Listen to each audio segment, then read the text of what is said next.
Quel rôle a joué Judas dans la mort du Christ et que pouvons-nous en tirer?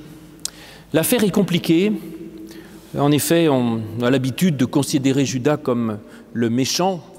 Comme dans tous les bons films américains, il faut qu'il y ait un méchant qui soit très méchant, et c'est Judas. Et en fait, la mode ces derniers temps, ça a souvent été de réhabiliter Judas, et même depuis l'Antiquité, avec un prétendu évangile de Judas qui a été écrit vers au IIe siècle, qui prétend qu'il est le summum de la sainteté. Certains ont même voulu canoniser Judas en disant « Saint Judas ». Et vous allez voir pourquoi. Donc l'affaire est compliquée et il y a de nombreuses hypothèses à propos de ce personnage bien complexe. La plus classique, évidemment, c'est de dire que Judas est un authentique salaud, je dirais. C'est l'image même du traître, du méchant et du vénal. C'est l'exemple de la méchanceté. Il est fourbe, il est faux, il fait ce baiser de trahison effroyable par rapport au Christ. Et en plus, il est intéressé par l'argent, puisqu'il vend Jésus pour 30 pièces. L'évangile de Jean nous dit qu'en plus, c'était un trésorier véreux. Enfin bref, il est effroyable et en plus, il est faible parce qu'il a des remords. Et au lieu de se repentir et d'essayer de réparer quoi que ce soit, il se pend. Donc c'est vraiment un misérable jusqu'à la fin de sa vie. Et puis l'histoire est donc tout à fait morale, très bien pour les catéchismes des enfants, parce qu'il est méchant et en plus il est donc perdu. Jésus dira, il aurait mieux valu qu'il ne soit pas né. Donc Jésus condamne fermement ce méchant, le méchant est puni et tout va pour le mieux. Le problème, c'est qu'en faire de cette histoire. Alors, on peut toujours rester dans les catéchismes moralisants en disant Judas nous est montré comme l'exemple du méchant, l'exemple du damné, donc prenez garde de ne pas être aussi méchant que lui. Ou alors ça nous rassure, parce qu'en fait, aucun de nous ne sommes vraiment aussi méchants que Judas, il faut bien le dire. Donc ça nous rassure en disant finalement, Judas est puni, c'est très bien, mais le boulet passe loin de moi. Mais ce serait bien si c'était si simple. En fait, ça pose quand même beaucoup de problèmes, cette lecture traditionnelle. La première, ce sont les paroles dures de l'Évangile à l'égard de Judas. Cette condamnation que je vous ai lue, il aurait mieux valu qu'il ne soit pas né. C'est terrible ça, terrible. Est-ce que ça veut dire qu'il pourrait y avoir une vie humaine, une vie physique dont on pourrait souhaiter qu'elle ne soit pas? Ça pose de vrais problèmes, si vous voulez. On dit aujourd'hui la vie est sacrée, même le plus méchant a le droit de vivre. Apparemment, pour Jésus, Judas, il aurait mieux fait de ne pas vivre. Encore que Jésus est quand même sympathique, puisqu'il savait que Judas était un traître, il l'a gardé avec lui dans son équipe, il l'a pas viré, donc c'est gentil. Enfin, on ne sait pas très bien. Mais en tout cas, où est le pardon, où est la grâce là-dedans? On nous dit l'évangile, c'est l'évangile de la grâce, l'évangile du pardon, et finalement, nous sommes tous pécheurs, un peu plus, un peu moins, et autrement dit, nous sommes tous sauvés, non pas par nos œuvres, mais par grâce. Et la grâce pour Judas, elle est où? Jésus sur la croix dit « Père, pardonne-leur, car ils ne savent ce qu'ils font. » Quel grand cœur, quelle générosité, quel beau message. Et Judas, pourquoi n'est-il pas pardonné? Pourquoi n'a-t-il pas la grâce? Alors vous me direz, il n'a pas eu le temps, il s'est suicidé, mais... Et s'il s'était converti, s'il s'était repenti, est-ce qu'il aurait pu être sauvé? Apparemment, non. Le mot de Jésus, c'est de dire il aurait mieux valu qu'il ne soit pas né, point. Donc il n'y a même pas l'image, la possibilité qu'il puisse se repentir. Alors certains disent, oui, mais c'est parce que en fait, Jésus savait à l'avance que justement il ne se repentirait pas. Alors on dit, mais il a regretté puisqu'il s'est suicidé. Oui, mais c'est pas pareil d'avoir du remords et de se repentir. Il ne suffit pas de regretter ce que l'on a fait. Se repentir, c'est changer d'attitude. Comme Paul qui persécutait les chrétiens et qui après deviendra un apôtre. Et donc effectivement, se repentir, c'est pas juste dire je regrette. Donc Judas ne s'est pas repenti, si vous voulez, il a regretté, c'est pas pareil. Ou alors certains disent, mais justement l'erreur de Judas, c'était plus le refus de l'espérance du pardon et de la grâce. En fait, c'est sa mort, le fait qu'il se tue, qui est la chose la plus coupable. C'est ça qui le condamne. Oui, enfin bon, vous voyez, hein, j'essaye de me dépatouiller comme je peux, mais ça pose quand même de vrais problèmes théologiques, cette histoire. Ça n'est pas si simple. Alors, si on veut s'en sortir, il y a une seule solution, c'est de dire, comme d'habitude sur tous les passages de violence de la Bible, de dire, c'est une image pour dire que le problème, ce n'est pas tellement que Judas ait trahi son ami, mais c'est le refus du Christ comme message, si vous voulez. Et si on est contre l'évangile du Christ, c'est-à-dire si on s'oppose à l'amour, à la grâce et au pardon, alors notre vie perd tout son sens et notre vie est perdue. Et alors celui qui ne croirait ni dans l'amour, ni dans la grâce, ni dans le pardon, oui, il vaudrait mieux qu'il ne vive pas, pour lui et pour les autres. Donc là, le message est assez clair, si vous voulez. On peut dire symboliquement, c'est vrai. Ça reviendrait à cette histoire, Jésus dit, vous savez, tout péché est pardonné, sauf une chose, c'est le blasphème contre l'esprit. C'est-à-dire, tout est pardonné, sauf le fait de ne même pas croire au pardon. Là, qu'est-ce que vous voulez faire? Quelqu'un qui ne croirait que dans la haine et dans la rétribution, c'est difficile. Bon, vous voyez, je fais ce que je peux pour sauver Judas, mais c'est compliqué. Alors, entre solutions classiques pour essayer d'excuser Judas, ceux qui l'ont fait ont dit, mais en fait, le pauvre gars, c'est pas tellement de sa faute, parce qu'il était comme un objet dans la main de Dieu. Il fallait bien que le plan de Dieu s'accomplisse, il fallait bien que Jésus meure sur la croix, pour ça il fallait bien que quelqu'un le livre et que Jésus meure sur la croix. Donc finalement, Judas ne fait qu'accomplir le dessein de la prescience de Dieu. Par conséquent, il n'est pas responsable. Finalement, il nous rend plutôt service, puisque grâce à lui, on peut prêcher le Christ ressuscité. Sans Judas, on ferait comment? Alors c'est vrai que ça correspond à ce que dit l'évangile de Jean, en particulier. Jésus dit, il faut que le Fils de l'homme meure. Alors les disciples disent, mais par qui? Et il dit, c'est celui à qui je donnerai le morceau de pain. Donc Jésus désigne Judas, c'est lui qui doit s'y coller. Et le texte dit, aussitôt le diable entra en lui. Donc pour Jean, Judas n'avait pas prémédité l'affaire, mais autrement dit, c'est lui qui est l'objet de l'accomplissement de la parole de Dieu. Bon, dans les autres évangiles, ce n'est pas évident. D'après les autres évangiles, dans Luc en particulier, on montre que Judas avait déjà ce projet à l'avance.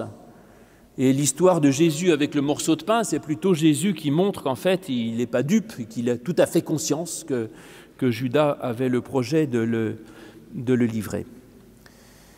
Mais bon, cette excuse ne tient pas. Parce que nous sommes responsables de nos actes, quoi qu'il arrive. Et vous dites, Jésus, il fallait que Jésus meure. Oui, il aurait pu mourir d'une autre manière. Il ne s'était pas obligé que Judas le trahisse. Les pharisiens auraient pu le tuer 1000 fois. Judas n'était pas la seule option. Dieu n'avait pas de nécessité que ce soit Judas qui le trahisse. Donc Judas est bien responsable de ses actes. Et Dieu, en tout cas, ne peut pas, à mon avis, dépêcher de force un meurtrier. Enfin, ce serait quand même, attendez, dans quel Dieu vous croyez? Un Dieu qui est capable de transformer quelqu'un en meurtrier sous prétexte que ça lui rend service, et en plus celui qui est transformé en meurtrier, il est condamné à l'enfer éternel. C'est absolument incohérent. Comment on a pu croire une chose pareille? Et pourtant, il y a évidemment une ambiguïté. Si l'on croit dans cette histoire de prescience de Dieu, c'est très compliqué. Bon, personnellement, je n'y crois pas. Je pense que nous sommes responsables de nos actes et que le cours du monde est ce qu'il est et que Dieu veut se douter de certaines choses, mais que Dieu ne pilote pas tout. Et même Calvin, qui croyait dans la prédestination, disait « Certes, le meurtrier sert le plan de Dieu, parce que Dieu savait à l'avance qu'il serait meurtrier, mais il n'empêche, donc il fait le bien sans le vouloir, mais il n'empêche, dit Calvin, que le meurtrier est quand même coupable d'avoir fait le mal. Autrement dit, chacun est responsable du mal qu'il fait, même si sans le savoir, il peut servir quand même le plan de Dieu.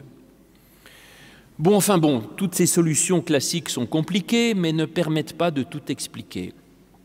En particulier, tout cela se heurte à l'évangile de Jean, quand, au moment du repas, Jésus dit « L'un de vous me trahira, me livrera plutôt », et les disciples semblent ne pas comprendre, ils disent « Mais est-ce moi, est-ce moi, est-ce moi ?»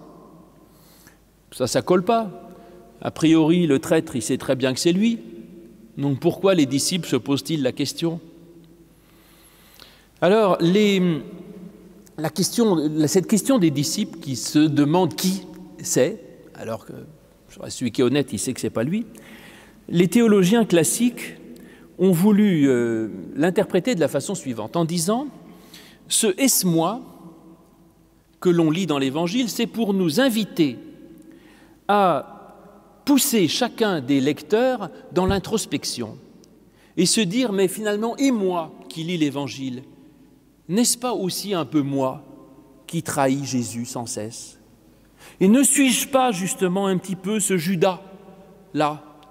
Parce que oui, nous sommes tous finalement un peu coupables de la mort du Christ. Et c'est un peu facile de dire « les méchants ont crucifié Jésus, mais nous sommes gentils, on ne l'aurait pas crucifié. » Mais on le crucifie sans cesse.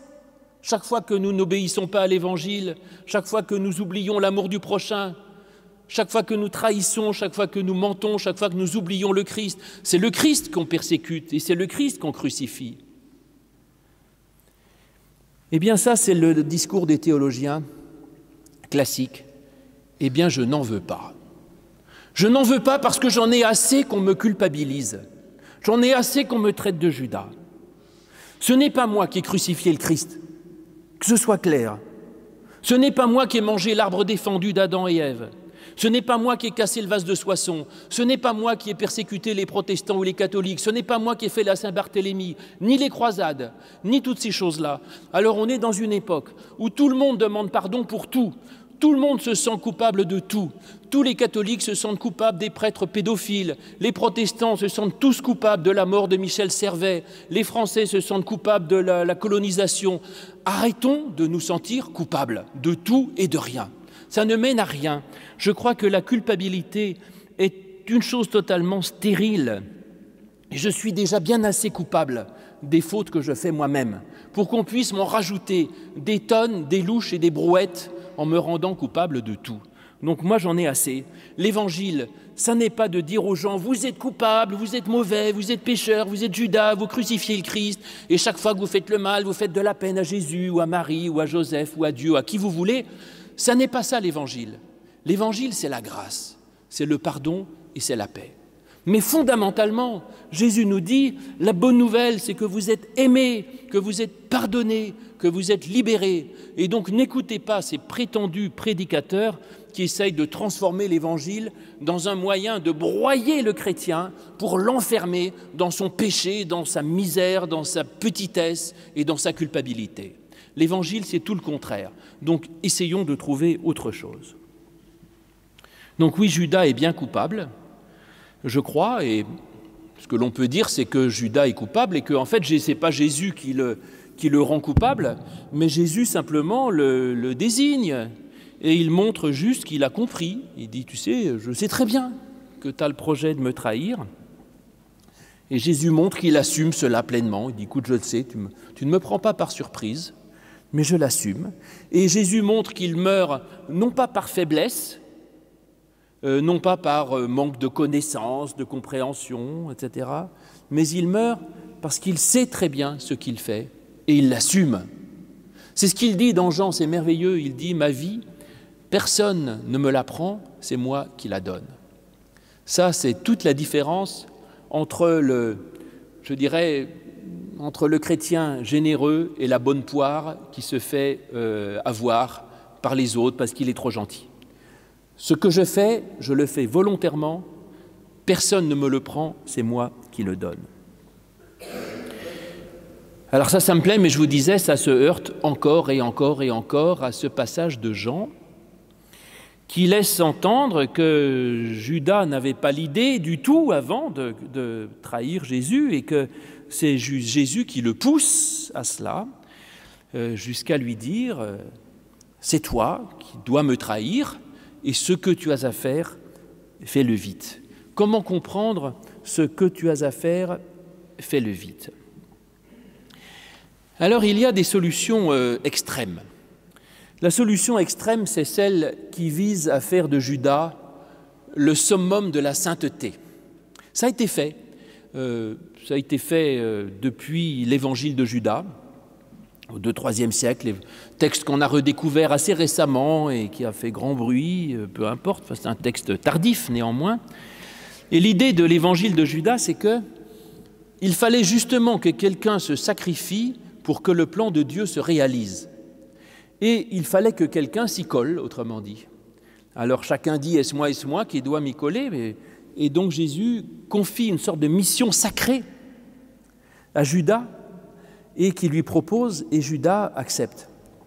Parce qu'en effet, pour l'évangile de Judas, qui est un évangile gnostique, il considère que la vie physique est plutôt une chose mauvaise et que l'idéal, c'est la vie spirituelle. Et que donc celui qui va tuer Jésus, finalement, va lui rendre service. Comme Socrate, si vous voulez, qui appelle ses amis au moment de manger la ciguë et qui dit « c'est merveilleux, je vais être libéré de ce corps mortel, quelle chance !» Et donc il faut que quelqu'un arrive à faire ce travail de faire passer Jésus d'un corps physique mortel et impur à une entité spirituelle. Et il faut que quelqu'un ait ce rôle extraordinaire de passeur, finalement, du monde vers Dieu. Et Jésus désigne quelqu'un et effectivement, il ne dit pas « je sais qui c'est celui avec qui je mettrai le plat », il dit « celui qui va le faire, c'est celui à qui je vais donner le morceau de pain ». Jésus prend le morceau de pain, il le donne à Judas. Il lui dit « c'est toi mon pote, ce que tu as à faire, fais-le vite ». Il y a donc eu toute une tradition comme ça, visant même à vouloir faire de Judas un saint, celui qui se sacrifie, qui accepte de jouer le rôle du méchant, mais pour la bonne cause, celui qui justement comprend les choses mieux que les autres, et qui permet au Christ de passer des ténèbres à la lumière. Ça a été dit depuis le IIe siècle, ça a été réchauffé dans une cuisine discutable dans l'Évangile selon Pilate d'Éric Emmanuel Schmitt, qui a eu grand succès parce que ça fait frémir les chrétiens d'entendre des choses aussi inhabituelles. Bon, en fait, c'est assez peu crédible, pour tout vous dire. Assez peu crédible, c'est plutôt incohérent avec la tradition biblique dans laquelle il n'y a pas de dualisme et de toute façon mourir c'est pas bien, voilà, qu'est-ce que vous voulez que je vous dise, et tuer son ami c'est de toute façon pas bien, et que dans l'évangile la mort du Christ est effectivement un mal et une catastrophe. Et puis je me méfie de ce genre de thèse parce que historiquement toutes les thèses visant à réhabiliter Judas ou Pilate en général sont toujours très proches d'un antisémitisme latent qui vise à dire la faute, elle n'est ni sur Judas ni sur Pilate, mais 100% sur les Juifs. Donc, ouais, ça ne me plaît pas trop. Et puis d'abord, je dirais, c'est pas la peine d'aller jusqu'à des solutions aussi extrêmes. On peut moduler ça en disant Jésus, en fait, sait que Judas va le trahir. Et simplement, cette histoire de ce que tu as à faire, fais-le vite, c'est Jésus qui, d'une part, montre à Judas qu'il est au courant que Judas va trahir, donc Judas a toujours le rôle du méchant, mais le pousse à le faire à ce moment-là, parce qu'en fait, Jésus dit, écoute, ok, je suis prêt. Et puis Pâques, c'est un bon timing, après tout. Ce que Jésus a peut-être programmé, ce n'est pas sa mort, qui était de toute façon inéluctable, c'est le moment de sa mort. Jésus, finalement, s'arrange pour mourir au moment de Pâques. Ça, c'est formidable, parce que Pâques, c'est quand même la fête de la libération d'Égypte, c'est la libération de l'esclavage, c'est le salut, d'être libéré de la mort avec l'ange exterminateur qui tue les bébés et les maisons marquées du sang de l'agneau échappent. Et donc Jésus s'arrange peut-être pour mourir au moment de Pâques. Pourquoi pas? Alors maintenant, comment moi je vois les choses? Je vais vous donner ma solution à moi. Ma solution à moi, ou plutôt celle qu'on entend habituellement, la mienne, je vous la dirai après. La plus courante des interprétations contemporaines, c'est de dire que Judas, certes, est méchant, mais n'a pas toujours été méchant. Sinon, pourquoi Jésus l'aurait choisi d'abord, Sans doute qu'il était sincère au départ, Et on dit Judas est devenu méchant par déception par rapport au Christ. C'est-à-dire que Judas attendait un Messie efficace, glorieux et guerrier qui libérerait Israël, qui rétablirait le royaume d'Israël, qui libérerait le peuple de la mainmise des Romains. Et donc Judas d'ailleurs était un activiste violent, puisque il se pourrait que son nom, Judas Iscariote,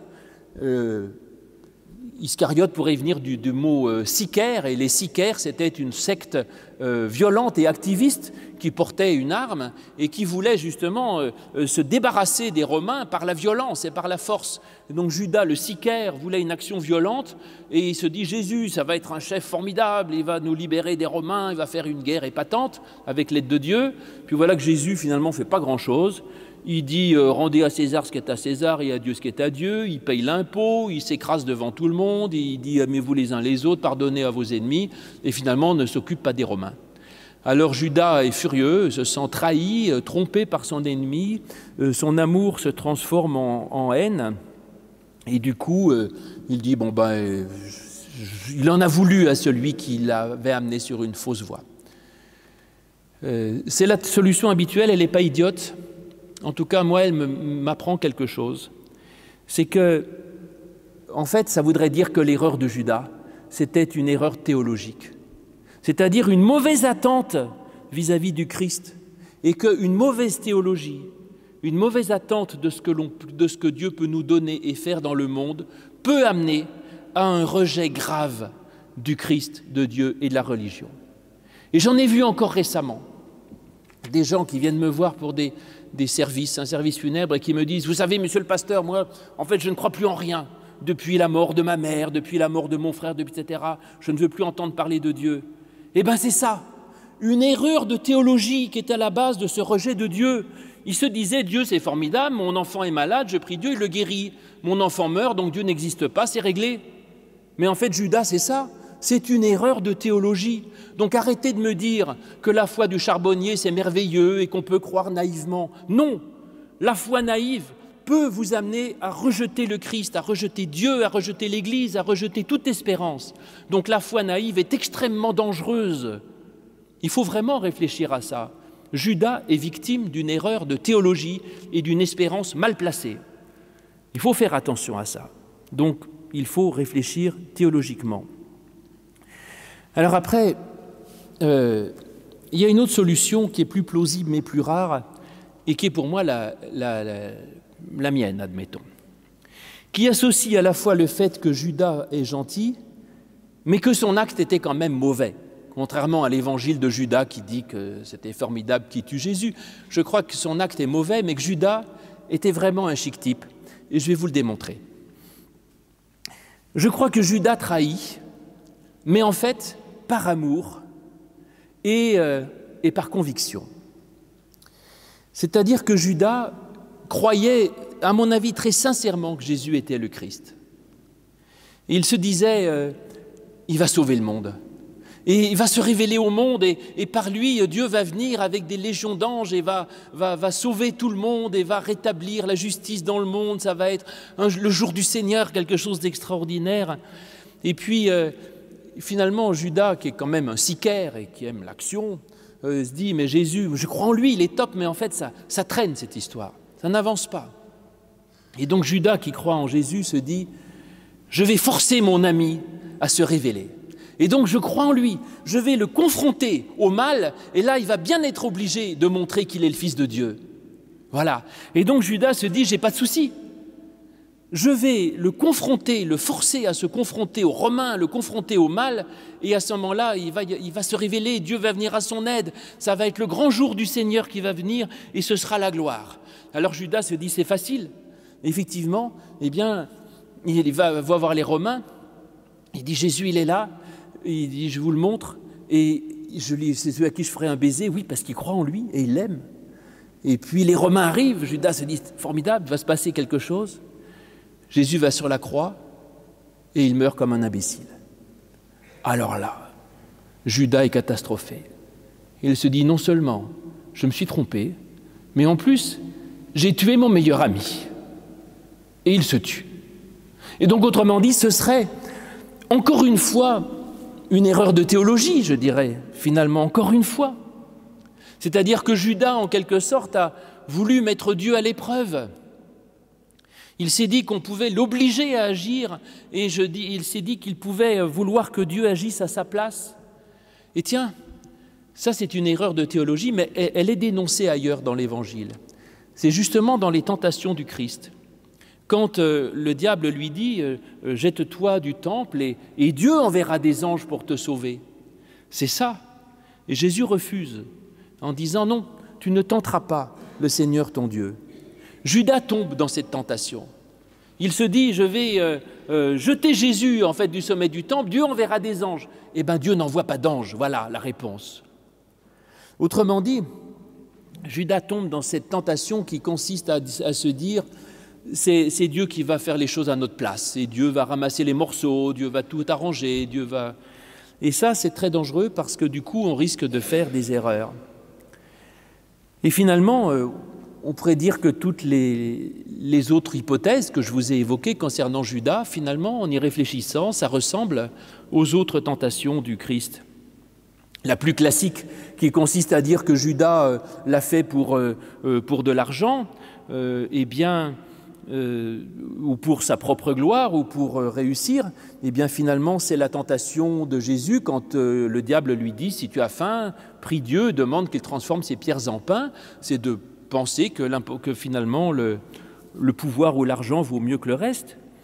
Celle de la déception de Judas, qui attendait un acte politique de Jésus et qui finalement est déçu parce que son ami ne fait rien, c'est la tentation qui consiste à d'attendre de Dieu ce qu'il n'offre pas, c'est-à-dire effectivement de transformer les pierres en pain, je vous disais, etc.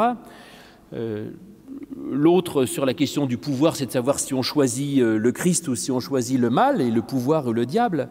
Et donc finalement, toutes les solutions concernant Judas, à mon avis, sont toutes intéressantes en fait. Et elles sont toutes les trois bonnes. Donc je ne sais pas s'il faut choisir entre l'une ou l'autre, mais peut-être qu'il faut garder les trois parce que chacune des solutions nous donne un enseignement important et nous montre les erreurs qui nous menacent effectivement. Et Jésus deviendra le Christ en résistant à chacune des trois tentations et en évitant les pièges théologiques, et il va mourir par Judas qui, lui, finalement sera tombé dans les trois tentations, qui est de choisir de servir le diable pour le pouvoir et la réussite plutôt que Dieu, d'attendre de Dieu qu'il agisse matériellement dans le monde et de se dire, d'attendre que Dieu fasse les choses à notre place. Et c'est par là qu'il va mourir. Parce que c'est vouloir un Dieu qui puisse satisfaire nos propres désirs enfantins. C'est de vouloir s'imaginer un Dieu qui soit pour nous faire plaisir. C'est ça l'erreur de Judas. Un Dieu qui soit comme nous, un Dieu comme on le rêve. Et en fait, ce Dieu n'est pas un Dieu. Quand on croit dans un Dieu qui n'est que sa propre projection de ses désirs infantiles, eh bien, Dieu n'est pas un Dieu, mais un fantasme de notre désir de toute puissance. J'aimerais être tout puissant, je ne le suis pas, mais je crois en Dieu, donc avec Dieu j'ai la toute puissance. Ça, c'est très dangereux. Et rester dans cette névrose infantile est grave, parce que non seulement ça tue le Christ, mais ça peut aussi nous tuer, comme Judas en meurt lui-même de cette histoire. Alors que le Dieu qui nous sauve, c'est celui de Jésus-Christ. Et si ce n'est pas nous qui le tuons avant, je dirais. Et ce Dieu, c'est en nous qu'il peut vivre, si nous savons l'accepter tel qu'il est, comme un Dieu qui nous invite à sortir de nous-mêmes, à sortir de nos propres désirs, pour aller dans le monde, pour servir le monde, pour donner notre vie au monde et pour donner de la joie au monde. Amen.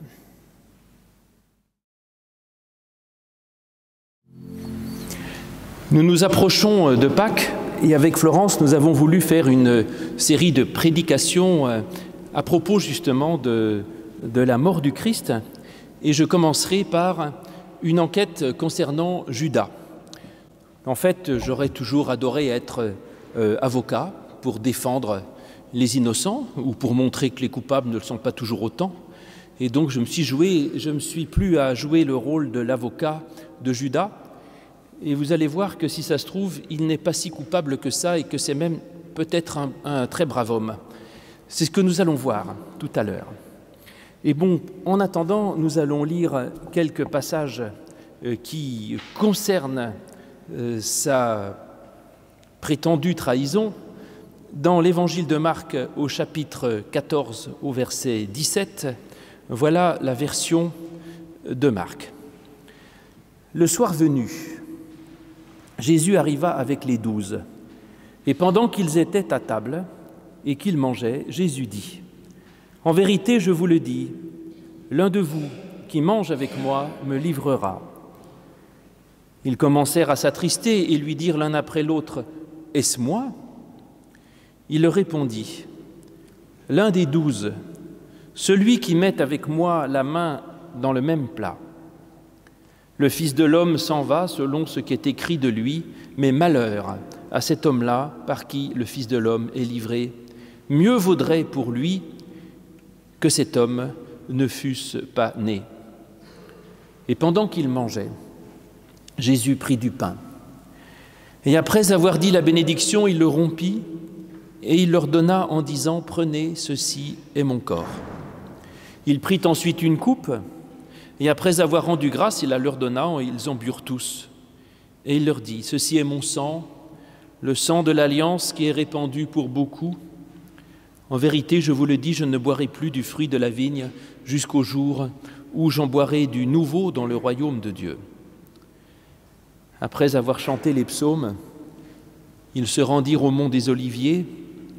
Jésus leur dit : « Vous trouverez tous une occasion de chute, car il est écrit : je frapperai le berger et les brebis seront dispersées. Mais après ma résurrection, je vous précéderai en Galilée. » Pierre lui dit : « Quand tous trouveraient une occasion de chute, moi pas. » Et Jésus lui dit : « En vérité, je te le dis, aujourd'hui, cette nuit même, avant que le coq chante, 2 fois tu me renieras 3 fois. » Mais Pierre affirmait de plus fort : « Quand il me faudrait même mourir avec toi, je ne te renierai pas. » Et tous disaient de même. Alors ça, c'est la version de Marc, qui correspond à peu près à celle des 3 premiers évangiles dits synoptiques. Jean a une façon un peu différente de raconter l'histoire. Au chapitre 13, je vous la donne aussi parce qu'elle est importante pour notre enquête. Donc Jésus, après avoir lavé les pieds des disciples, reprit ses vêtements, il se remit à table et il leur dit : « Comprenez-vous ce que je vous ai fait ? Vous m'appelez le Maître et le Seigneur et vous dites bien car je le suis. Si donc moi je vous ai lavé les pieds, moi qui suis Seigneur et Maître, vous aussi vous devez vous laver les pieds, les uns aux autres. Car je vous ai donné un exemple, afin que vous aussi vous fassiez comme moi je l'ai fait. En vérité, je vous le dis, le serviteur n'est pas plus grand que son Seigneur, ni l'apôtre plus grand que celui qui l'a envoyé. Si vous savez cela, vous êtes heureux pourvu que vous le mettiez en pratique. Et ce n'est pas de vous tous que je le dis, car je connais ceux que j'ai choisis. Mais il faut que l'Écriture s'accomplisse. Celui qui mange avec moi le pain a levé son talon contre moi, dit l'Écriture. Et dès à présent, je vous le dis, avant que la chose n'arrive, afin que lorsqu'elle arrivera, vous croyiez que moi, ce que je suis. En vérité, je vous le dis, qui reçoit celui que j'aurai envoyé me reçoit, et qui me reçoit, reçoit celui qui m'a envoyé. » Après avoir ainsi parlé, Jésus fut troublé dans son esprit et fit cette déclaration : « En vérité, je vous le dis, l'un de vous me livrera. » Les disciples se regardaient les uns les autres et se demandaient de qui il parlait. Et un de ses disciples, celui que Jésus aimait, qui était couché à table près de Jésus, à celui-là, Simon fit signe et lui dit : « Demande qui est celui dont il parle. » Et ce disciple donc se pencha sur la poitrine de Jésus et lui dit : « Seigneur, qui est-ce » Jésus lui répondit : « C'est celui pour qui je tremperai le morceau de pain et à qui je le donnerai. » Il trempa un morceau de pain et le donna à Judas, fils de Simon l'Iscariote. Et dès que Judas eut reçu le morceau, Satan entra en lui. Et Jésus lui dit, « Ce que tu as à faire, fais-le vite. » Mais aucun de ceux qui étaient à table ne comprirent pourquoi il lui disait cela. En effet, comme Judas tenait la bourse, quelques-uns pensaient que Jésus lui disait « Achète ce dont nous avons besoin pour la fête » ou « Donne quelque chose aux pauvres ».